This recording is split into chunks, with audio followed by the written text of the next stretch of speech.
Bonjour, je m'appelle Ghislain Gagnon et bienvenue à Info Plus. Voici ce que nous vous avons préparé pour cette semaine. Québec solidaire dénonce la façon de faire du gouvernement marois dans le dossier de la cimenterie de Port-Daniel-Gascon. La protection de l'eau potable doit être gérée par les municipalités, selon le préfet Jean-Guy Poirier. Des inspections dans des résidences pour personnes âgées sont en cours à la demande du préfet Poirier. Le maire, M. Gérard Raymond Blais, détaille le récent budget de Saint-Godefroy. Les Joujoutech font de plus en plus leur apparition dans la MRC Rocher-Percé. On vous fait découvrir le domaine des chutes du Ruisseau Creux à Saint-Alphonse. Rencontre avec le talentueux sculpteur sur bois gaspésien Johan Arsenault. Et un résumé de la finale locale de secondaire en spectacle à Passepéviac. Tout d'abord, comme vous le savez, le projet de la cimenterie à Port-Daniel-Gascon ne fait pas l'unanimité. Le fait que la cimenterie n'a pas été soumise à un bureau d'audience publique sur l'environnement, le BAP, et que le gouvernement devienne promoteur plus que législateur sème la grogne tant ici qu'ailleurs en province. Pour connaître ce côté de la médaille, j'ai rencontré Patricia Chartier de Québec solidaire. Mme Chartier, c'est quoi la position de Québec solidaire suite à l'annonce de vendredi dernier concernant Ciment Mécanis? Bien, nous, on dénonce la façon que ça a été fait. Ça a été fait à la va-vite. On n'a pas consulté la population. On n'a pas fait de vraies études d'impacts environnementaux. On ne sait pas ça va être quoi les impacts sur la santé des gens. Qu'est-ce que ça va être dans 30 ans? Est-ce qu'il y a des gens qui vont avoir beaucoup de cancer dans ce coin-là? Donc, tu sais, il y a beaucoup d'inconnus. Puis nous, on dénonce cette façon-là. L'usine comme telle, ça aurait pu être intéressant si ça avait été vraiment moderne, s'il y avait brûlé de la biomasse ou d'autres produits qui n'auraient pas diffusé dans l'atmosphère tant de gaz à effet de serre, de dioxine, de furane, de beryllium, toutes des choses qui ont un gros impact sur l'environnement. Donc, c'est pas une usine moderne comme ils veulent nous faire croire, c'est vraiment un vieux projet comme on voyait dans le temps, au 20e siècle, des grosses industries polluantes. Et nous, c'est pas ça qu'on espère pour la Gaspésie. On trouve qu'on mérite beaucoup mieux que ça. J'imagine que votre parti n'est pas contre la création d'emplois en Gaspésie, mais c'est plus la façon de le faire. Oui, bien imaginez un demi-milliard de fonds publics si on avait mis ça dans des entreprises locales, des petites et moyennes entreprises. On en a plusieurs ici, Pesca, Activa, des entreprises comme Desgerail, tu sais, des entreprises d'ici qui vont investir pour l'avenir. Puis on le sait, des villes mono-industrielles, quand l'usine ferme, après ça, on l'a vu à Chandler, c'est des suicides, c'est du désespoir, c'est des infrastructures qui sont là, qui ne servent plus à rien, qu'on ne peut plus entretenir. Donc, l'impact d'une ville mono-industrielle, c'est énorme. Donc, ce n'est pas le genre de développement que nous, on veut. C'est sûr qu'on comprend que les gens ont besoin d'emploi, c'est une évidence, mais ce n'est pas avec ce genre de projet-là qu'on pense qu'on va développer l'avenir de la Gaspésie. Puis en plus, ça menace les autres secteurs d'emploi. Si on fait venir des bateaux de touristes dans la baie des Chaleurs puis que la vue, c'est une grosse usine, c'est pas ça qui intéresse les touristes. Donc, on met plein d'investissements pour développer l'industrie touristique, pour développer la pêche, l'aquaculture, et d'un autre côté, on va aller développer une industrie qui va tout détruire ces investissements-là. Donc, pour nous, il n'y a pas de logique là-dedans, à part de gagner une élection. Quels auraient été les choix à faire pour que cette industrie-là soit un peu plus verte? Est-ce qu'elle peut l'être, de un? Et est-ce que, bon, mis à part la biomasse, qu'est-ce qu'on aurait pu faire pour améliorer le projet? Bien, c'est sûr que moi, je ne suis pas une ingénieure, je ne connais pas toutes les techniques, mais j'avais entendu dire que c'était possible avec du gaz, avec de la biomasse. Donc, je pense qu'il y aurait eu des alternatives pour que cette cimenterie-là soit vraiment moins toxique pour l'environnement. On sait qu'ils vont faire 3 des émissions de gaz à effet de serre au Québec. Le gouvernement dit on va réduire de 20 nos émissions de gaz à effet de serre, et du même côté, il en rajoute 3 Donc, c'est irréaliste. Cette usine-là, c'est l'équivalent de 500 000 autos par année au Québec. Il n'y a pas de logique. Comment voulez-vous comprendre? On nous dit d'un côté, il faut réduire les émissions de gaz à effet de serre, et de l'autre, on va aller les augmenter de façon drastique avec juste une usine.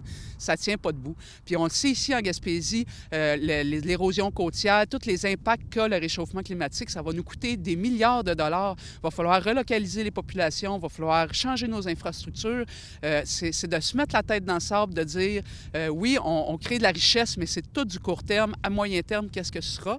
Et en Gaspésie, on l'a vu aussi avec Murdochville, l'usine a fermé, sont partis. Les gens sont laissés à eux-mêmes. Donc, c'est quoi la vision d'avenir? Il n'y en a pas. C'est vraiment de la vision pour les 10-15 prochaines années. Puis nous, on déplore vraiment cette façon de faire-là. Est-ce que vous répondez, on entend souvent comme argument, faut que ça bouge, faut bien créer de l'emploi, on est tanné que les gens s'en vont à l'extérieur, on veut de l'argent, on veut que ça roule en Gaspésie. Vous répondez quoi à ça? Est-ce que c'était le seul moyen d'y arriver? Mais non, il y a le centre de technologie à Chandler. C'est un bel exemple de jeunes entreprises qu'on pourrait vraiment aider à se dynamiser encore plus. Il y en a des exemples de développement possibles, mais il faut s'y mettre, il faut avoir une volonté politique. Là, on laisse les quais à la dérive, on laisse le train à la dérive, on voudrait attirer des entreprises, bien, il faut leur donner des infrastructures, il faut investir dans ce qui va les attirer et non pas juste miser tous nos œufs dans le même panier. Et là, c'est ça qu'on fait. On dit, il va y avoir une grosse usine, ça va être là que ça va se développer, mais tout le reste autour, on laisse tomber ça. Donc, pour nous, c'est pas logique. C'est comme si on disait, d'un côté, on investit et de l'autre, on va tout enlever ce qu'on a investi déjà, on va tout aller scraper nos beaux projets. Donc, non, pour nous, c'est vraiment pas logique. Vous parliez d'élections tout à l'heure. Il y en aura, bon, ça semble être le cas pour bientôt, une élection au provincial. C'est un secret de polichinelle. C'est une question de temps. Vous briguerez pour c'est votre quatrième fois. Quatrième élection. La doyenne des candidates. Oui, vous espérez quoi de cette prochaine? Une amélioration ou vraiment vous visez la victoire ce coup-ci? Bien, c'est sûr que c'est pas évident nécessairement d'aller chercher les gens justement avec des nouvelles visions, des nouvelles idées. Mais moi, je pense que les gens sont attachés à des valeurs quand même de développement local. Donc, je pense que je vais avoir ma voix là-dedans. Je pense qu'il y a beaucoup de gens qui vont être contents d'avoir une alternative. Donc, je vise à augmenter mon pourcentage, comme à chaque fois, d'avoir une meilleure place, de donner la place à d'autres idées aussi, de développer vraiment une autre vision. Puis, on se croise les doigts pour que ce soit au moins une campagne constructive. Chartier, merci beaucoup. Ça fait plaisir. Maintenant, la protection de l'eau potable a fait beaucoup jaser dernièrement. Les maires des municipalités québécoises sont toujours en attente d'une réglementation provinciale qui tarde à sortir et de la décision du juge Benoît Moulin dans la cause de Petrolia versus Gaspé. Le préfet de la MRC Bonaventure, Jean-Guy Poirier, exhorte le gouvernement de donner aux municipalités la responsabilité de la qualité de leur eau. M. Poirier, on vous a entendu récemment parler de l'eau potable avec Petrolia, tout ce qui se passe à Gaspé et un peu partout en Gaspésie. Vous demandez que les municipalités aient le pouvoir de réglementer l'eau? Exactement. C'est certain ce qui se passe à Gaspé à l'heure actuelle. Ça inquiète beaucoup de monde au niveau de Petrolia, mais il faut quand même comprendre que dans plusieurs municipalités de la région et de la Gaspésie, il y a des problématiques au niveau où que les municipalités puisent leur eau potable. Il va falloir que dorénavant, avec tout ce qui se passe à l'heure actuelle, qu'on soit très vigilant pour être certain qu'il y a une sécurité au niveau de la qualité de l'eau. Exemple, il y a beaucoup, dans les terres agricoles, surtout que les cultivateurs épandent de l'engrais chimique, etc., ça peut essayer de devenir un irritant très important au niveau de ce qui peut aller dans l'eau potable. Mais par contre, ce qui déçoit les municipalités, ce qui déçoit les maires à l'heure actuelle, c'est que la municipalité peut adopter un règlement pour protéger son eau potable. Mais si le gouvernement passe à un autre règlement, il y a juridiction sur celui de la municipalité. Et de là, toute la controverse que vous entendez à l'heure actuelle au niveau de Gaspé. Gaspé attend exactement c'est quoi la décision qui va être rendue là, au niveau de ce qui est devant la Cour à l'heure actuelle. Est-ce que le règlement de la ville de Gaspé prévaut sur celui du gouvernement ou vice-versa? Et c'est là qu'on pourrait avoir une très mauvaise surprise si jamais le gouvernement, son règlement est plus fort que celui de la municipalité, parce qu'en bout de ligne, la municipalité n'aura plus le pouvoir de légiférer au niveau de son eau potable. Et à mon point de vue, c'est un irritant drôlement important. Parce que c'est un joueur qui est là, qui sait qu'est-ce qui se passe dans sa municipalité, donc devrait avoir... Bien, il n'y a rien de mieux que... En fait, quand on dit « charité bien ordonnée commence par soi-même », c'est chez nous qu'on voit notre problème. Et souvent, là, si tu prends ça au niveau provincial ou même régional, tu n'es pas en mesure de voir ce qui se passe chez vous. Ce sont les gens qui habitent le territoire de la municipalité qui voient exactement ce qui se passe. Et souvent, ça peut être de la pollution qui n'est pas visible. Ça peut être des actes ou des gestes qui sont posés par certains citoyens ou que la municipalité est avisée de ça. Mais si on ne peut pas intervenir, ça ne donne rien, aux citoyens de rapporter les faits. Et deuxièmement, ça ne donne rien à la municipalité d'adopter un règlement si du jour au lendemain, il peut être déclaré ce qu'on appelle au niveau de la loi ultra-vires. Le règlement qu'on devrait sortir incessamment du côté du gouvernement provincial, on l'attend de pied ferme dans plusieurs dossiers.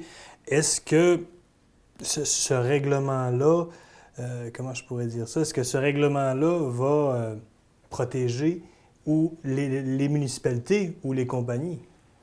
Avec tout ce qui se passe à l'heure actuelle au niveau provincial, quand on regarde ce qui se passe à la commission Charbonneau, est-ce que dans une décision, et là je ne veux pas présumer rien pour que je me fasse accuser de certaines choses, mais on peut toujours avoir des surprises. Est-ce que le gouvernement ne serait pas tenté de protéger un petit peu l'industrie?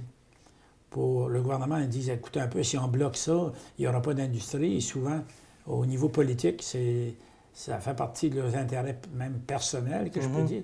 C'est là le problème. Il y a du méconnu là-dedans. Et moi, là, au niveau de la décision qui va sortir, un matin, si vous me posez la question, vous attendez à quoi, M. Poirier, de ce qui va sortir? Je ne suis pas sûr que ça va être une décision qui va être favorable aux municipalités. Okay. Pas certain du tout. Je pense qu'on n'aura pas toute la latitude pour opérer comme on opère dans d'autres secteurs d'activité. Sinon, on l'aurait déjà fait. Bien, si ça traîne si longtemps que ça, pourquoi? Normalement, je me demande pourquoi que le gouvernement ou n'importe quel ministère dit, écoute un peu, c'est normal de protéger l'eau potable. Demain matin, si tu contamines une source d'eau potable dans une municipalité, c'est quoi qui va se passer par après? Où qu'on va aller la chercher, l'eau? C'est pas quoi que tu peux acheter n'importe où. Alors, il y a un problème majeur. Et le fait que ça traîne, la décision traîne à l'heure actuelle, ça m'inquiète. Est-ce qu'il y a eu consultation auprès des préfets ou des maires de différentes régions? Du tout. Moi, j'ai la chance de siéger au niveau provincial sur ce qu'on appelle, je préside une commission qui s'appelle la Commission sur l'aménagement du territoire. On en discute souvent, mais il n'y a rien qui sort. On rencontre du technique au niveau gouvernemental, mais les gens sont très avares de commentaires quand on parle de la protection de l'eau potable et surtout du règlement de la ville de Gaspé. On sait que, bon, vous parlez tantôt d'agriculture, ça peut être des agriculteurs qui vont polluer, ça peut être des compagnies, parce qu'on le sait, en Gaspésie, presque toutes les terres sont clémées, là. C'est ça. On pourrait demain matin exploiter à Saint-Siméon comme à Gaspé. Exactement. On ne sait pas ce qui peut nous arriver. Alors, le fait, si la municipalité aurait le pouvoir de réglementer, il n'y a pas de problème. On réglemente dans plusieurs... Écoutez, moi, je donne l'exemple souvent. On réglemente au niveau des chiens, au niveau des déchets, au niveau de n'importe quelle chose. Et là, on dit, il n'y a pas de problème. Mais là, pour la protection de la qualité de l'environnement, la qualité de l'eau potable, on nous dit, oh, une minute, là, je ne suis pas sûr que vous êtes capable de réglementer là-dedans. C'est un non-sens. À mon point de vue, c'est un non-sens. Dans un autre dossier, le préfet Poirier a aussi pris des dispositions pour que les résidences pour personnes âgées du coin soient inspectées afin qu'un drame comme celui de l'île Verte ne se reproduise pas en région. Moi, dans un premier temps, j'ai donné le mandat à un préventionniste au niveau de la MRC Bonaventure. Pour la MRC Bonaventure, il y en a dans toutes les MRC de toute façon. Et j'ai donné une commande à l'effet de vérifier avec les chefs pompiers de chaque municipalité si ce genre d'habitation-là, qui ont dans leur propre municipalité, c'est adéquat et ça répond aux normes de sécurité. Par contre, c'est pas facile. Deuxièmement, au niveau des gicleurs, des fameux gicleurs dont on parle, ça coûte une fortune pour mettre ça à l'intérieur de ce genre de bâtiment-là. Et déjà, on entend que certaines personnes qui possèdent ce genre de bâtiment-là, s'ils n'ont pas d'aide gouvernementale ou d'aide de la municipalité, ils ne vont pas être en mesure de le faire. Ils vont fermer au moins. Ils vont fermer tout au moins. Mais par contre, est-ce qu'il n'y aurait pas d'autre chose? Ce qui arrivait à l'île Verte, on ne sait pas exactement. Est-ce que le système d'alarme était adéquat? Est-ce que le système d'alarme a décollé à temps? Est-ce qu'il y a eu une lacune là-dedans? Parce que normalement, on a des systèmes d'alarme dans nos propres maisons privées. Puis écoutez, ça prend absolument rien, presque rien pour les faire partir. Je me demande comment se fait-il que le feu était si élevé avant qu'on pose un geste. Alors, c'est tout ça. Nous, on va surtout vérifier, là, dans un premier temps, les systèmes d'alarme qui sont à l'intérieur de ces bâtiments-là. La détection. La détection, et ça va se faire dans les semaines qui viennent. Et aussi, pour revenir aux gicleurs, on s'en jasait tout à l'heure, si on a un puits, on n'a peut-être pas nécessairement la pression qu'il faut non plus pour les faire gicler. Même avec les municipalités qui ont des réseaux d'aqueduc, à l'heure actuelle, il y a plusieurs municipalités que dans certains secteurs, la pression de l'eau n'est pas assez forte pour être capable de faire fonctionner ce genre de gicleurs-là. Ça prendrait des surpresseurs pour être capable, ni plus ni moins, de prendre de l'eau et puis l'apporter à un degré beaucoup plus élevé pour être capable, ni plus ni moins, d'éteindre l'incendie. Alors, c'est très compliqué. C'est très compliqué. Mais déjà, il y a un travail qui est fait de prévention. Mais déjà, il y a une sensibilisation et je pense de plus en plus, les gens vont se pencher là-dessus. Malheureusement, il faut qu'il arrive des drames de même pour que les gens prennent conscience qu'il y a un problème. Il faut ni plus ni moins très attentifs à ce qui se passe chez eux. Du moins, de vérifier, des fois, ça sécurise les gens du coin, de savoir qu'il y a un Quand travail. les gens savent qu'il y a quelqu'un qui s'occupe de ça, qui surveille ça, ça les rassure. M. Poirier, merci beaucoup. C'est beau. C'est le statu quo du côté de Saint-Godefroy pour son budget. Le maire, M. Gérard Raymond Blais, nous tisse les grandes lignes de l'exercice financier. Monsieur Blais, résumez-nous votre budget 2014 de la ville de Saint-Godefroy. Bien, j'en suis d'autant fier que c'est un budget quand même de 325 900 quelques dollars et drôlement intéressant pour les contribuables de la municipalité parce qu'il n'y a pas encore cette année d'augmentation de taxes. Les taxes restent les mêmes, 82 cents du 100 dollars d'évaluation. Et plus encore, il n'y a pas d'augmentation sur la cueillette des ordures, sur la récupération. Et les gens continueront à ne pas payer de taxes sur l'éclairage public. Alors, nous, quand on prépare notre budget, on pense d'abord et surtout aux personnes qui vivent seules et qui sont non seulement âgées, mais qui en arrachent un peu à vivre quand on sait que le coût de la vie augmente constamment. Alors, c'est pour ça qu'on a pensé encore cette année, avec nos calculs, présenter un budget facilement acceptable pour des gens de Saint-Godefroy. Donc, dans la colonne des revenus ou des dépenses, il y a peu de choses qui changent? Il y a très peu de choses qui changent. C'est un budget qui ressemble un peu à celui de l'an dernier. Donc, c'est tout à l'avantage des résidents de Saint-Godefroy. Et d'autant plus que cette année, on a des projets drôlement intéressants. Exemple, l'agrandissement de la salle municipale. On est en train de préparer des plans. Et on a déjà un projet qui emploie 2 personnes pour fabriquer des jeux pour enfants qu'on placera sur notre terrain de camping durant l'été sur la plage. Autre projet, parce que moi, je considère que les gens du rang 3 ont autant d'importance, et du rang 4, que les gens de la route 132. Alors, on va réparer le trottoir du rang 3. C'est quand même une somme très considérable. Et ce qui est important, c'est que ça ne coûte rien de plus aux contribuables. C'est ça qui compte pour nous. Peu de changements du côté de Saint-Godefroy. Cette année, on a célébré le 100e anniversaire de la municipalité. Ça a été un succès sur toute la ligne. Oui, on est en train de préparer le bilan. Ça demande beaucoup de travail parce que nous, on n'a pas de personnel à la douzaine là, au bureau. Alors, les gens vont recevoir, et c'est important, une copie du budget d'abord, c'est important de leur dire, et une copie du bilan du 100e anniversaire de la municipalité de Saint-Godefroy. Et les gens ont très bien collaboré, les organismes, associations, la population de Saint-Godefroy et les gens de Saint-Godefroy qui étaient à l'extérieur, qui sont venus durant les célébrations. Vous avez été témoin de la participation de tout ce monde-là. Alors moi, je dis bravo, merci, et c'est toujours très intéressant. Je prends la dernière assemblée de la municipalité, lundi dernier, de voir autant de personnes venir écouter, entendre et s'informer sur ce qui se passe et sur ce qui aura à l'avenir à Saint-Godefroy. C'est tout à leur avantage et ça prouve le respect qu'ils ont pour le conseil municipal qu'ils ont élu tout récemment. Donc, Saint-Godefroy bénéficie d'une participation citoyenne très intéressante. Saint-Godefroy, moi, ce que je trouve et ce que je veux, c'est un village paisible. Vous le connaissez, vous travaillez ici, vous êtes très bien. Ce sont des gens qui sont respectueux des autres, des voisins et d'eux-mêmes. Et il n'y a pas de grands scandales, là. On a quelques pépins ici et là, mais on les règle facilement. Ce qu'on essaie de faire, c'est que les gens vivent dans la paix et le respect. M. Blais, merci beaucoup. C'est pas que vous remercie. Maintenant, du 10 au 14 février, ce sont les journées de la persévérance scolaire au Québec. Cette année, dans Rocher-Percé, on met l'emphase sur la période avant l'entrée à l'école. Valérie Soucy, de la table consultative jeunesse, nous parle des joujoutèques. Valérie Soucy, c'est la semaine de la persévérance scolaire et cette année, entre autres, on s'attarde sur avant l'école, puisque la persévérance, ça commence bien avant le début des cours normaux, si on veut. Là. Oui, c'est ça. Fait que moi, aujourd'hui, je vais vous parler des joujoutèques. C'est un projet qui a été mis sur pied dernièrement. Puis ça touche vraiment les enfants en bas âge de 0 à 5 ans avant l'entrée à l'école, finalement. C'est un projet qui ressemble un peu aux bibliothèques parce que c'est un prêt de jeux éducatifs. C'est des jeux qui ont été subventionnés par Avenir d'enfants. Ça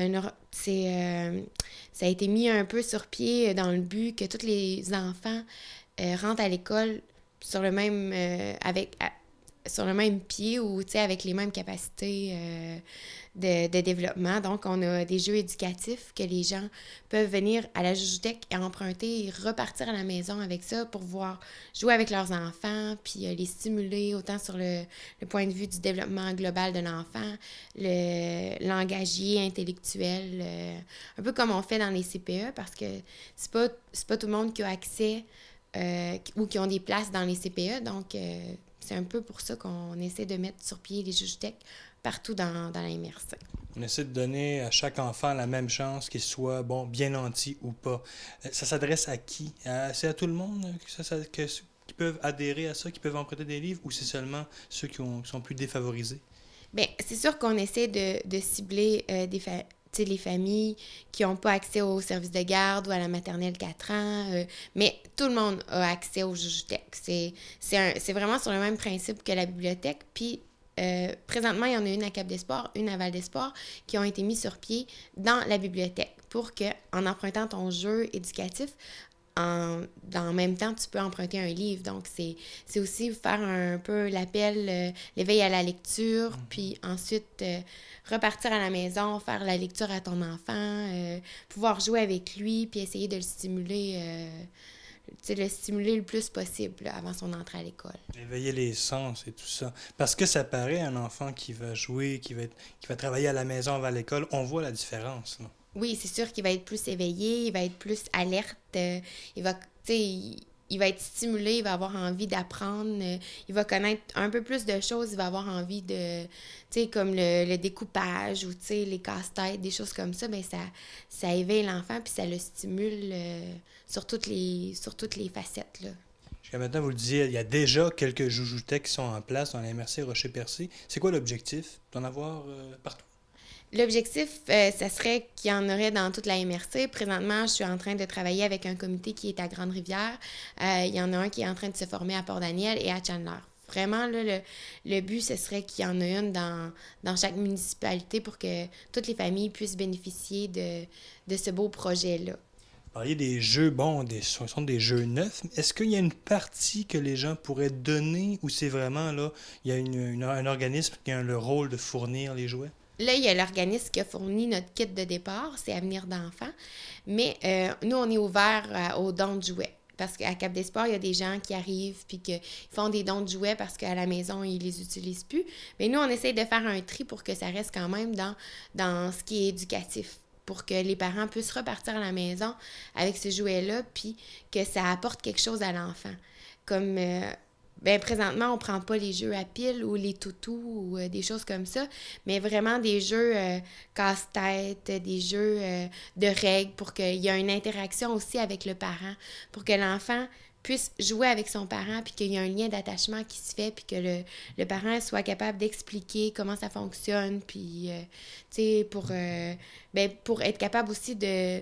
les règles, quand il y a des jeux, que l'enfant soit capable de respecter une règle, comme à l'école, respecter les règles de vie ou respecter les règles dans un jeu, là. Fait que on a quand même une petite base de sélection pour que ça reste dans le domaine de l'éducation, là. Alors, même si, c'est pas partout encore, ça devrait, là, chaque municipalité devrait avoir sa Jujutec. Est-ce qu'on a un plan, un échéancier quand même de se dire d'ici 2015 ou c'est vrai? Oui, il y a un plan d'action qu'on doit respecter. Mais pour l'instant, moi, j'avais comme mandat d'en avoir 4 sur le territoire. Présentement, il y en a 2. Il y en a une qui est censée ouvrir à la mi-mars, celle de Grande-Rivière. Puis, il y a Port-Daniel-Gascon ou Chandler qu'on est encore en processus de démarrage, là. Madame Soucy, merci beaucoup. Et ça me fait plaisir.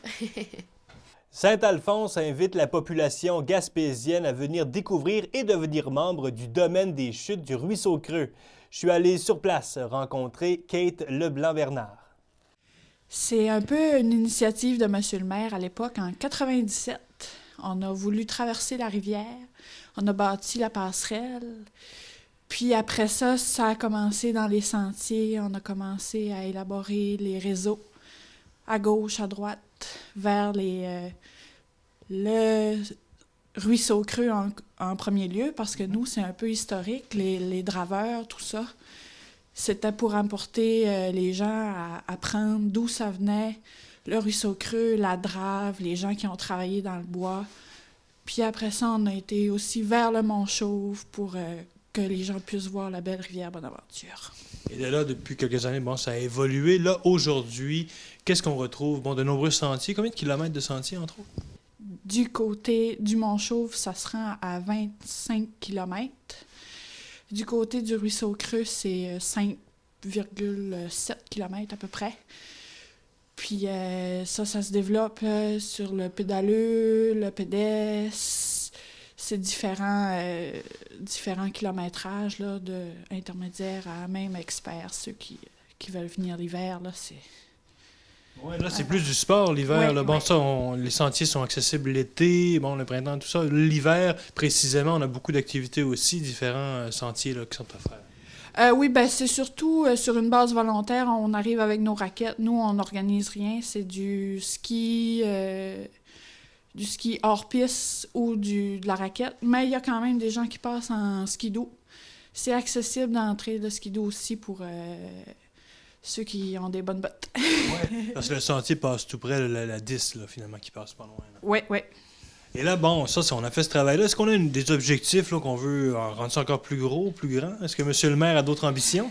Oui, on aimerait bien que ça devienne un peu plus productivement parlant, financièrement, parce que là, c'est que du bénévolat. Nous, on aimerait bien que les gens viennent louer nos refuges, parce qu'on a un réseau de 3 refuges présentement, qui sont accessibles librement. Tu arrives gratuitement, tu t'installes dans le refuge, mais là, on aimerait les améliorer pour pouvoir les louer et faire des réseaux de sentiers pédestres, des locations de 3 jours, d'une journée, des familles, éventuellement avoir du camping sauvage, développer notre petit domaine. Ben oui, ça commence tranquillement, on grandit. C'est ça. Là, on est en pleine campagne de membership. On veut justement, pour arriver à ça, avoir des gens pour nous soutenir. Là. Oui, on a besoin de financement beaucoup. On a des bailleurs de fonds qui nous demandent, mais y a-t-il du monde qui vienne dans vos sentiers? Oui, on est plein de monde, mais on a besoin de membres, c'est important. C'est un petit 10 $ la carte, c'est bon pour l'année. Ça coûte pas grand-chose dans nos budgets annuels, puis nous, ça nous donne un bon coup de pouce pour dire oui, il y a des gens qui viennent, oui, ça vaut la peine d'investir ici parce que c'est une belle place. Si on veut adhérer, on communique avec vous? On communique avec moi à la maison ou à la municipalité aussi. On en vente à la municipalité de Saint-Alphonse. Moi, Kate, 388-2969. Madame Leblanc-Bernard, merci beaucoup. Ça fait plaisir. Retrouvons l'agent Daniel Huard de la Sûreté du Québec pour la chronique policière.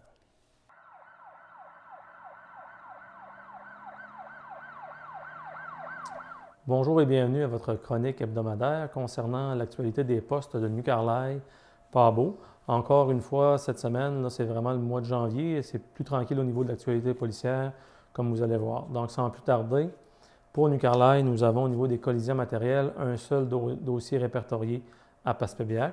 Au niveau des collisions avec blessés, nous avons un dossier à Bonaventure et un dossier à Passepébiac. Concernant les capacités affaiblies, aucun dossier répertorié au cours de la dernière semaine. Nous avons à New Carlisle un dossier de possession de cannabis. À Saint-Alphonse, donc dossier ouvert au poste de New Carlisle, on parle d'un dossier de distribution de pornographie juvénile. Et nous avons à Bonaventure la perte de 4 armes à feu, donc un dossier ouvert pour marchandises perdues. Maintenant, pour Pabot, au niveau des collisions matérielles, un peu plus de dossiers. Nous avons une douzaine de dossiers. On parle de 6 dossiers survenus à Chandler, 2 à Pabot, 3 à Newport et 1 à Pabot Mills. Au niveau des collisions avec blessés, nous avons 2 dossiers sur le territoire de Pabot, soit 1 à Grande-Rivière et 1 à Pabot. Et au niveau des capacités affaiblies, nous avons un seul dossier ouvert à Pabot. Nous avons en Grande-Rivière un dossier de bris de probation. C'est dans le cadre de méfaits moins de 5 000 $. Alors, dossier ouvert à Grande-Rivière. Nous avons un dossier de possession de cannabis ouvert à Newport, un dossier maintenant de cigarettes de contrebande, donc un dossier ouvert à Pabot Mills, dossier maintenant de trafic de stupéfiants, dossier ouvert à Port-Daniel, un dossier où la sécurité et le développement d'un enfant étaient compromis, donc on parle d'un dossier ouvert à Port-Daniel, et maintenant un dossier de proférer des menaces, voies de fait et agression armée est également survenu à Port-Daniel. C'est ce qui fait le tour pour les 2 postes. Rappelez qu'actuellement, c'est très, très actif au niveau des sentiers de motoneige, au niveau des sentiers fédérés. La Sûreté effectue plusieurs opérations. Vous rappelez qu'au niveau des conduites capacité affaiblie, on parle des mêmes accusations. Et aussi, plusieurs infractions peuvent être répertoriées. Notamment, il faut avoir son droit de passage au niveau des sentiers fédérés. Ça peut occasionner une infraction de plus de 150 $ et également le remisage de votre véhicule. Et on vous rappelle également de faire très attention aux chevreuils qui sont présents, notamment dans le secteur de Bonaventure et Port-Daniel sont très présents, mais un peu partout également sur le territoire. Donc, pour éviter tout risque de collision, il s'agit de diminuer la vitesse et de faire très attention sur les sentiers. Sur ce, soyez prudents et à la semaine prochaine. Merci.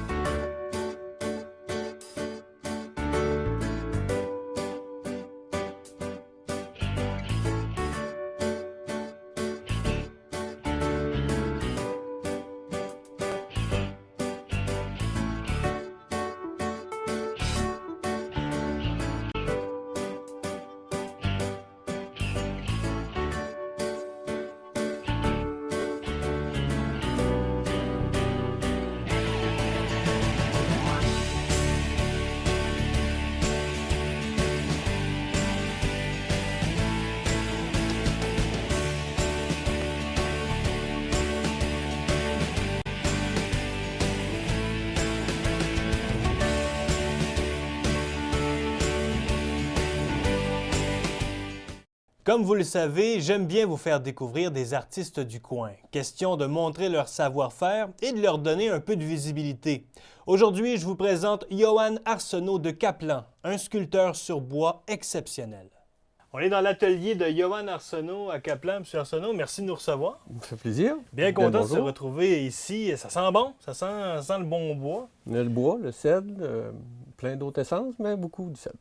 Peut-être nous parler un peu de vous, M. Arsenault. Bon, ça part d'où ce talent-là? La sculpture, j'ai, depuis que je suis jeune, le dessin, la sculpture, le bricolage, n'importe quel matériau, que ce soit des petites roches, faire un dessin avec des petites roches, j'ai toujours eu ça en moi. J'ai eu un moment où, pendant 3 ou 4 ans, j'ai rempli 4 ou 5 livres à dessin, qui étaient des pages blanches, je les ai remplis. Une époque, j'ai fait de la peinture. Et soudainement, un de ces beaux jours, je me suis servi de mes couteaux. J'ai acheté d'autres couteaux. Voilà, j'ai découvert la sculpture de bois. En fait, ma première sculpture sur bois, plus ou moins, fut sur le bord d'un feu. Et j'ai été pour jeter un bois dans le feu, puis j'ai dit non, j'ai sorti mon canif, puis je l'ai travaillé toute la soirée. Gosser le bois, comme on dit. Ouais, ça a parti pas mal de là. Et où est-ce qu'on peut voir? Bon, vous avez fait plusieurs contrats, là, Oui. des gros contrats. En particulier, qu'est-ce qu'à Bonaventure? À Bonaventure, il y en a plusieurs. Il y a un héron, un autre oiseau qu'on appelle le grand chevalier, 2 visages autour du théâtre qu'on appelle le préau, le théâtre de la Petite Marie. Ensuite, devant l'église, il y a la petite famille qui se remarque assez bien par un tas de monde. Il y en a un autre à Caplan aussi, à la Halte-Routière. Le portrait de ma fille qui avait 3 ans à l'époque. OK. J'ai fait à maintes reprises le symposium des bois flottés qui est à Saint-Anne-des-Monts. Quoi d'autre? J'ai mis des œuvres en consignation à maintes reprises. Je prévois en remettre dans le coin de Bonaventure pour cet été. Fort occupé. Et là, on voit quand même des grosses sculptures, mais on ne fait pas que du gros, là. Je fais vraiment je fais du gros, parce que ça se voit de loin. Quelque chose que j'aime encore plus faire, c'est du miniature. Très petit, j'utilise différentes essences. Ça, c'est quelque chose que j'aime beaucoup. Là. C'est quoi le bois qu'on va utiliser principalement? Comme celui-ci qu'on voit ici, c'est du cèdre? La raison pourquoi, ben celui-là, c'est du cèdre, oui. Pourquoi j'utilise du cèdre, c'est que son but, c'est d'aller à l'extérieur. Le cèdre à l'extérieur va durer des années. En fait, c'est comme le symbole de l'éternité. Là. Bon, le cèdre a des caractéristiques. Il est léger, il est mou. Pardon. Il est facile à travailler sur certains points de vue. D'autres, il est assez compliqué quand on parle du sens du grain du bois. Par contre, après quelques années d'expérience, on finit par contourner les difficultés. Voilà. On trouve des trucs finalement pour arriver à son compte. Est-ce que vous avez travaillé aussi avec du bois de plage? Beaucoup, oui. Beaucoup. Oui. D'ailleurs, d'où Un exemple ici? Oui. Voilà. Le fameux guitariste. Alors ça, c'est de l'ouvrage. Ça doit être apprécié d'ailleurs chez les musiciens, justement, quand on voit ça. Ben, vraiment, là, c'est des portraits. La personne qui a un studio, qui met son petit guitariste dans le coin, il y a quelque chose de plus qui vient avec. Oui, il est fier de lui, là. Qu'est-ce qui vous inspire à travailler le bois comme ça? Ben, plein de choses. Il y a différents points de vue pour, mettons le mot, inspiration. Premièrement, quand j'ai un contrat, une personne arrive, me dit « Moi, je veux... nanana. » Alors moi, je me rentre dans la tête qu'est-ce qu'elle veut, qu'est-ce qui lui fait plaisir, c'est quoi le détail, puis qu'est-ce que je peux rajouter pour, mettons, ça qu'elle voulait, là, un jeu d'or, là. Le sang. Oui, alors elle aime ça. OK, dans le fond, on donne... Je pense qu'on pourrait dire commercial, mais c'est pas tout à fait ça.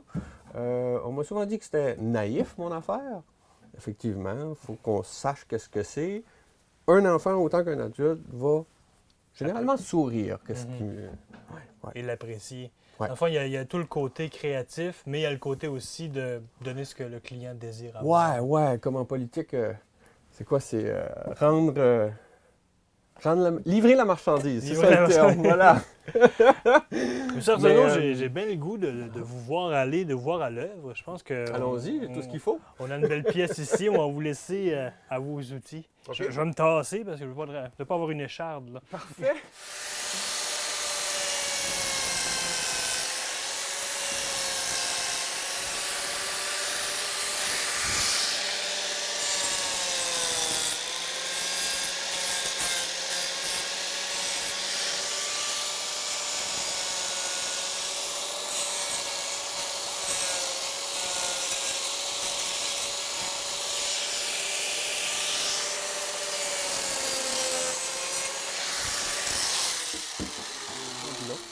Bientôt, je vais y couper une partie du bras et je vais rajouter un autre morceau qui va devenir la main.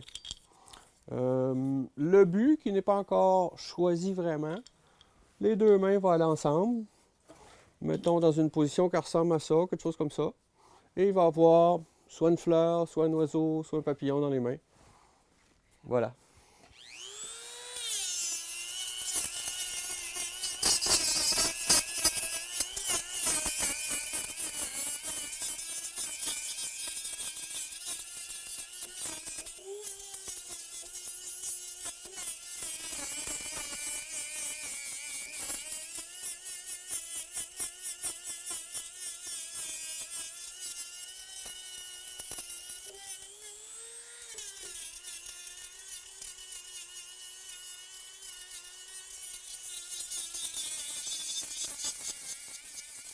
Pourquoi vous sculptez? Qu'est-ce que ça vous apporte?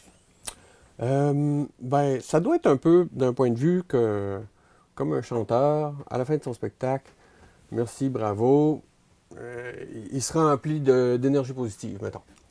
Bon, ça c'est un point de vue. Quand je suis dans mon atelier, avec mon couteau, n'importe quel outil, mon bout de bois, c'est une sorte de méditation. C'est ma bulle, c'est un cadeau que je me donne, là. Bon. Un autre point de vue, ça pourrait être d'aller prendre une marche dans un beau sentier pédestre. Ben moi, passer 2 heures avec mon petit bout de bois et mon petit couteau, c'est un cadeau que je me donne. C'est le bonheur. C'est vraiment, j'aime ça. Vous vous sentez vivant quand vous le faites. Oui. Est-ce qu'on peut vivre de son art? Il y en a beaucoup qui le font. Ouais. Moi, j'essaye de le faire année après année. J'ai mes lacunes, j'ai mes points forts et je suis de plus en plus à l'aise d'année en année. J'ai besoin d'un autre moyen pour vivre, c'est-à-dire que je suis guide touristique chaque été à la grotte de Saint-Aziard. OK. Vous viendrez voir ça, ça vaut la peine. Ah oui. Par contre, c'est ça. J'ai des contrats assez intéressants, comme par exemple la ville de Bonaventure. Ça fait plusieurs fois qu'ils m'engagent à faire des sculptures, je dirais, monumentales. Avec ça, je suis pendant X nombre de temps. OK, il y a de l'argent, je travaille ça, puis c'est un énorme pignon sur rue, là. Il n'y a personne qui les manque quand ils passent devant. Une belle carte de visite, une belle carte d'affaires. Voilà, voilà. Mais là, vous disiez, ça, c'est des gros projets pour les, mettons, plus les villes ou les entreprises. Mais oui. vous faites aussi le particulier, monsieur, madame, tout le monde, qui voudrait Oui. avoir, bon, on en a ici, là, Oui. plus dans le miniature. Là. Effectivement. Ça, c'est D'ailleurs, quelque chose qui vous allume aussi. vois-tu celui-là? Tous ces personnages-là, bon, grand-maman, grand-papa, grand-maman, grand-papa, et tous les petits-fils et petites-filles. Donc, c'est un couple de personnes qui ont reçu ce cadeau-là. Et vous imaginez, on ne peut pas faire portrait plus... Voilà. Oui, c'est très, très, très beau portrait de famille. Puis j'ai ici ça. D'ailleurs, vous êtes particulièrement fiers de cette première Oui, ça en est fleur-là. une nouvelle. Je prévois en faire plusieurs, mais ça, c'est comme le prototype, là. Moi, je vois des défauts, donc je vais vouloir l'améliorer. Je veux aussi être sûr de ma shot que, OK, je la vends X, la personne s'en va, elle est en voyage, en char, blablabla, les valises dessus. Elle arrive là-bas, puis elle n'est pas cassée. C'est Fait que je veux que ça soit solide, et je veux que ça soit beau, et ainsi de suite. Là, j'ai plusieurs critères. Ce que je présente, il faut qu'il soit comme presque parfait. Là. Oui, ou du moins à votre goût. On a parlé du guitariste tantôt. Oui. Ça, vous me disiez que c'était un projet, on voulait des stoppeurs pour les livres, là, qu'on appelle. Dans une bibliothèque, un appui-livre, ce qui me manque à faire, c'est juste une planche en dessous, une planche sur le côté, d'un bois qui est particulièrement lourd, et on place ça dans une bibliothèque. Là. C'est vraiment original comme... Et bon, on parlait de bois de plage tantôt, et d'écorce, celui-là est assez spécial. Oui, ça c'est de l'écorce. Je dirais pas l'écorce de quoi, mais si vous voulez le savoir, je donne des cours. On garde des secrets quand même. Ouais. C'est un bois qui est particulièrement facile à travailler. Je peux aller vers plein de directions. Je peux aussi le coller. Ça fait que je suis capable de faire des choses quand même assez grosses. Là. C'est là aussi. Là. Oui, c'est là aussi. Est-ce que le bois de plage va amener... Oui, c'est ça. Est-ce que le bois de plage, bon, dans son look, va être différent qu'un bois usiné, mettons, mais est-ce qu'il amène aussi des défauts avec ça? Les défauts, oui. Les qualités aussi. L'inspiration et les blocages en même temps. On peut partir du bois de plage. Ah, ça ressemble à un bonhomme qui fait quelque chose. Fait que là, on rajoute toc, toc, toc, toc, et voilà, le bonhomme est complet. Ou bien que je veux faire un bonhomme qui, par exemple, joue de la guitare. Ben, je vais aller chercher les bois. J'ai besoin de telle grosseur pour, par exemple, un bras. Bon, je fais son bras. S'il y en manque, il faut que je recolle quelque chose dessus. Donc, je choisis qu'est-ce que je fais, je m'en vais chercher que j'ai besoin de le faire. Ou bien que la nature te dit, OK, ce bout de bois-là, il ressemble à ça, ça, ça. Ben, c'est ça qu'on va travaille faire. autour. Ouais. Il y a toujours sur une question de travail et de minutie, peu importe le morceau. Oui, là. oui, oui. Puis il y a aussi que inspiration ou c'est pour quelqu'un, la personne elle veut ça, et non pas partir au gré du vent de l'inspiration et c'est merveilleux. Là. Oui, c'est ça exactement. On peut aller loin là-dedans. Monsieur Arsenault, j'aime les deux. ben oui, si quelqu'un nous écoute et a le goût d'avoir quelque chose en particulier, surtout dans le miniature. Oui, d'ailleurs, je viens juste de refaire ma carte d'affaires. Je Bon. vous en offre une et je vais la lire C'est devant parfait. vous. Alors, pour vous rejoindre, c'est... Voilà. Donc, bon, il y a mon adresse, mon téléphone. Il y a aussi une page Facebook. Johan Arsenault, sculpteur. Le Arsenault, c'est A-R-T, trait d'union, Senault. L'art. Oui. Ensuite, juste pour vous décrire ce que je fais, décoration, sculpture décorative ou utilitaire, extérieure ou intérieure, cadeaux personnalisés. Je fais des trophées, je fais des affiches publicitaires, par exemple celle de la pétrie, c'est moi qui l'ai fait, celle à Loubert, à New Richmond aussi. Des cours de sculpture, bien sûr, puis des aiguisages de couteaux, que ce soit ciseaux, que ce soit hache, que ce soit couteau de cuisine ou couteau de sculpture. Voilà. Monsieur Arsenault, merci beaucoup. Ça fait plaisir. Merci. Et voilà, je vous en donne une pour vrai. Ben oui, à ce que tu l'as plugué, on va l'amener. Oui. L'équipe de Télévague est toujours à l'écoute de vos commentaires et suggestions.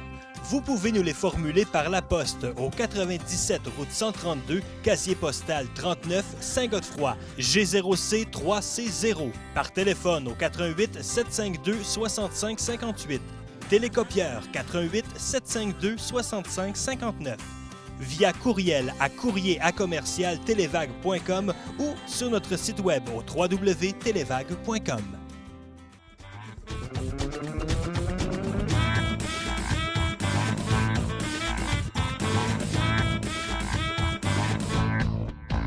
Cette semaine, à un peu de tout, on vous présente un résumé de la finale locale de secondaire en spectacle à Passepébiac.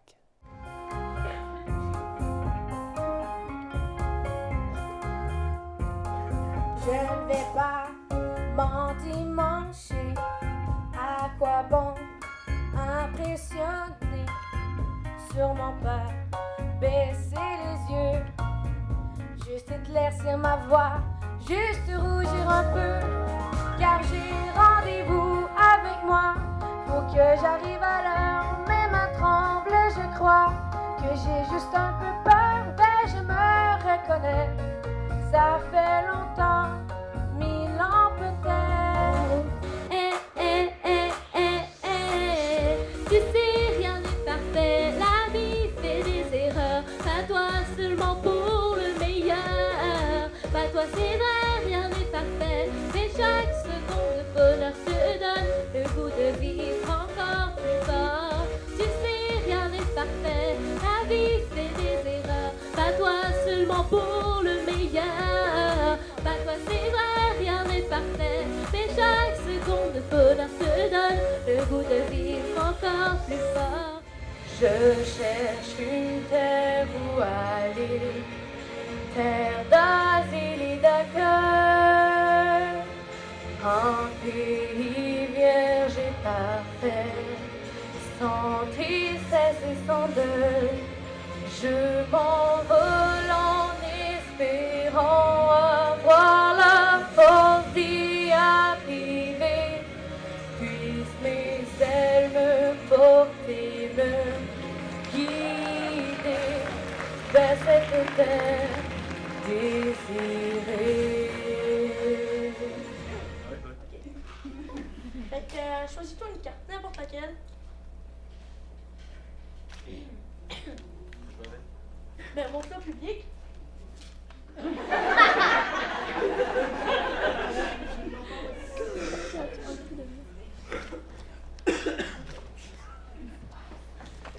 Juste le remettre. Donc, on va tout simplement mélanger le paquet. Comme ça.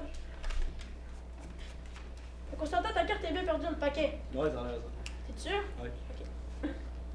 Regardez bien ça. Regarde en avant.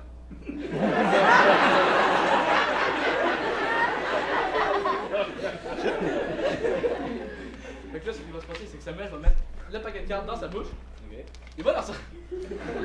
Allez, mange la pointe. Bon. Il va ça. 1, 2, 3. Bon. Il a sorti le paquet de cartes de sa bouche. Fait que, maintenant, Gabriel, est-ce que tu vois ta carte dans le paquet? Il fait de même, non? Veuillez patienter, s'il vous plaît. C'est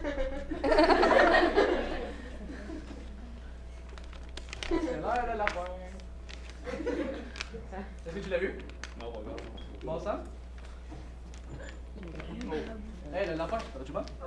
Tu vois, il a mieux touché, moi là.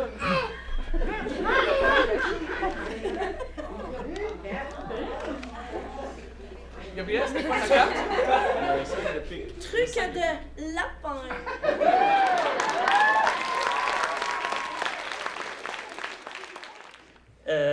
Le troisième prix, ça va être le numéro qui va être présenté hors concours à la régionale. C'est Élie Duchesneau. Quand on va dans le sud, on va pas être blanc, on va pas être gêné. Moi, j'arrive avec mon teint de cheddar doux. Je me dis, c'est pas grave, je mettrai pas de crème, je vais broser plus vite. Oh, un prix Nobel, bonne décision, excellent. Puis là, je me taponne un peu de crème sur le dessus, sinon je me couche freestyle. Je m'endors. On est à 15 pieds de l'équateur. C'est pas le même gars qui met les bûches dans le soleil. Je me réveille. Ça sentait le michoui. Je michouisais. Le seul spot qui ne chauffait plus, c'est en arrière des deux genoux. Ici, dans les aisselles de genoux. Hey, l'ami, as-tu déjà tenté de déambuler avec dignité? Sans plier tes genoux? Ah ben, tabarnane, j'avais l'air d'un popsicle à 2 bâtons qui s'ouvrent d'abouer. J'ai la tâche de vous donner la seconde place.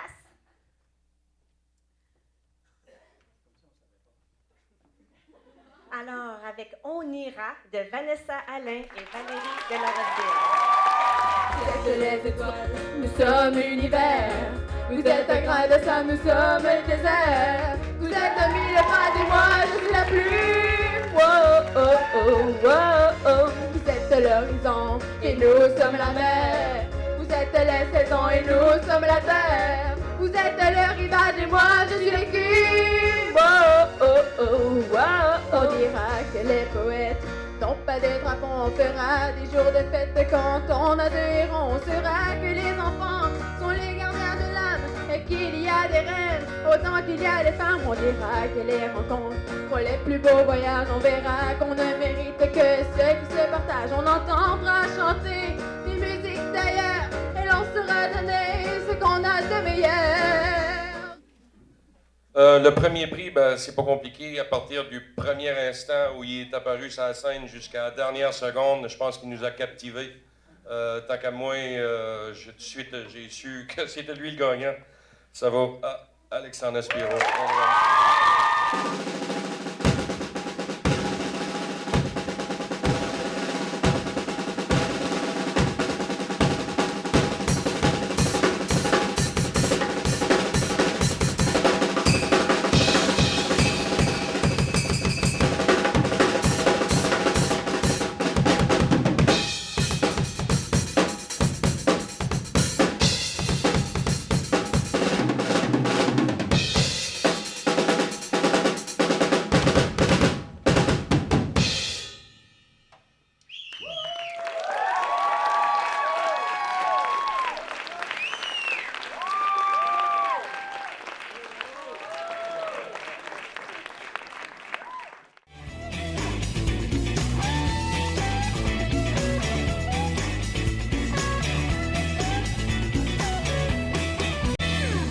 Alors, on termine ça comme d'habitude avec quelques invitations à mettre à votre agenda. Tout d'abord, on vous rappelle que le marché aux puces de Bonaventure tient sa vente d'hiver jusqu'au 22 février.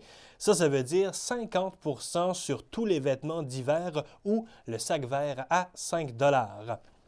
Le dimanche 9 février, le Club des 50 ans et plus de Saint-Pédis tient un bingo cadeau. C'est à 14 h au centre communautaire de Saint-Pédis. Il y aura un après-midi amateur avec les copains le dimanche 9 février dès 13h30. C'est au local du Club de l'Âge d'Or de Port-Daniel. Toujours le 9 février, bingo au profit du comité des œuvres paroissiales Notre-Dame. C'est au sous-sol de l'église de Passepébiac à 19h30. Alors, il y aura un lot cumulatif qui est de 2 400 $ en 52 boules ou moins et le double action à 1 900 $ en 42 boules ou moins. Il y aura aussi un gros lot donc de 800 $ et un de 1 000 $, sans oublier la boule d'or de 500 $ qui peut être attribuée une fois dans la soirée. Donc, gros bingo du côté du comité des œuvres paroissiales Notre-Dame le 9 février à 19h30. L'invitation maintenant de la Maison de la famille MRC Bonaventure et de Autisme de l'Est du Québec. Il y aura un café-rencontre intitulé « Vivre avec un enfant différent ». L'activité est gratuite. Elle se tient le lundi 10 février de 19h à 20h30. C'est gratuit, mais quand même, on doit s'inscrire au 534-4449, le 534-4449. Maintenant, le mardi 11 février, c'est l'Assemblée générale annuelle du Centre plein air La Mélésière. Alors, c'est à 19h à la salle municipale de Caplan. La municipalité de Hope, maintenant, vous invite à une randonnée de raquettes en famille le samedi 15 février dès 10h. Alors, café, hot dogs et feux de bois fournis. L'activité est au profit de la Fondation Linda Lemore Brown. Alors, ça vous tente d'aller faire de la raquette. Il ne fera pas trop fret, là, le 15 février. Alors, dès 10h du côté de la municipalité de Hope, c'est dans le coin de Bugeaud. que ça se passe. Après-midi amateur pour fêter la Saint-Valentin à la salle des Chevaliers de Colomb de New Carlisle. C'est dès 13h30, 5 $ par personne. Plus d'infos là-dessus avec Jean-Raymond au 752-57-29. Le club de l'Âge d'Or La Renaissance de Port-Daniel tient un déjeuner de la Saint-Valentin le dimanche 16 février de 8h à 12h30. Le coût est de 6 $ pour les adultes, 3 $ pour les enfants de 12 ans et moins. Plus d'informations là-dessus, 396-2105. Si ça vous tente de monter à Québec pour le carnaval, c'est bientôt, là, du 14 au 17 février. Il reste encore quelques places avec le club des 50 ans et plus de Saint-Pédis. On doit faire vite, là. Pour plus d'infos, appelez Linda au 752-2131 ou Micheline au 752-5266.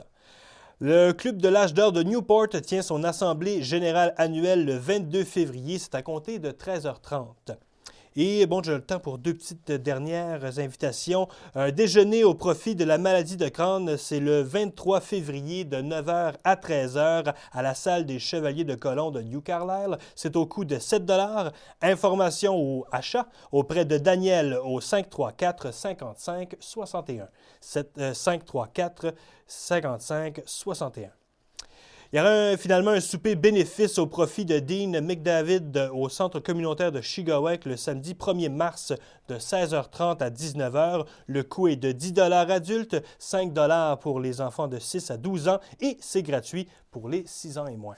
Alors voilà pour ces nombreuses invitations. Allez-y, participez en grand nombre, encourageons-les. Et voilà aussi pour Info Plus pour cette semaine. On se quitte avec de bons vœux de quelques intervenants pour votre télécommunautaire, vous savez, dans le cadre des 25 ans de Télévague. On se quitte avec ce Vox Pop et on se retrouve la semaine prochaine.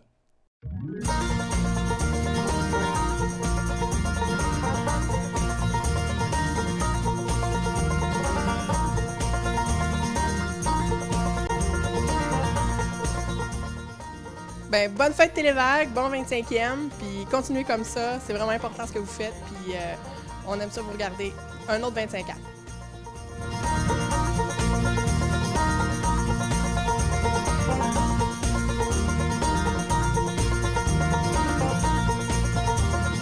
À titre de maire de Saint-Godefroy, il me fait plaisir de vous saluer, messieurs, dames, et de vous rappeler que la municipalité célèbre toujours son 100e anniversaire de fondation. Mais nous n'avons pas oublié que Télévague célébrait cette année son 25e anniversaire également. Alors c'est un grand événement qu'il ne faut pas oublier. Il y aura des activités durant une partie de l'année, j'imagine, mais Télévague, c'est la fierté de Saint-Godefroy. Télévague, c'est l'animation, c'est la formation, c'est le divertissement, c'est le spectacle musical annuel, c'est le fameux bingo du dimanche. Alors, c'est tout ça qui fait en sorte que Télévague fait en sorte que la population écoute de plus en plus. Et il y a de plus en plus d'heures de télédiffusion. Alors, bravo à tous les artisans de Télévague, bravo à la direction, bravo aux travailleurs, bon anniversaire, bon 25e et longue vie. Merci.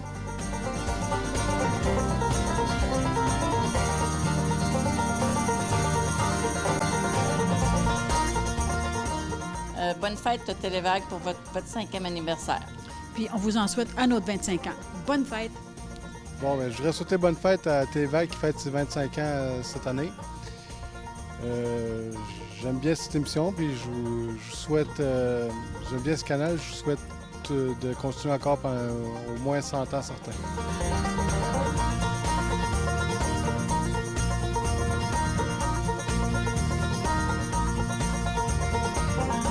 Bonjour, et je suis ici pour célébrer le 25e anniversaire de Télévague, un service communautaire très apprécié par les gens de la région, un poste de télévision très impliqué qui amène les renseignements importants aux gens de la Gaspésie, un service très apprécié, encore une fois, joyeux 25e anniversaire à tous les gens qui travaillent ici à Télévague et à tous les spectateurs. Merci.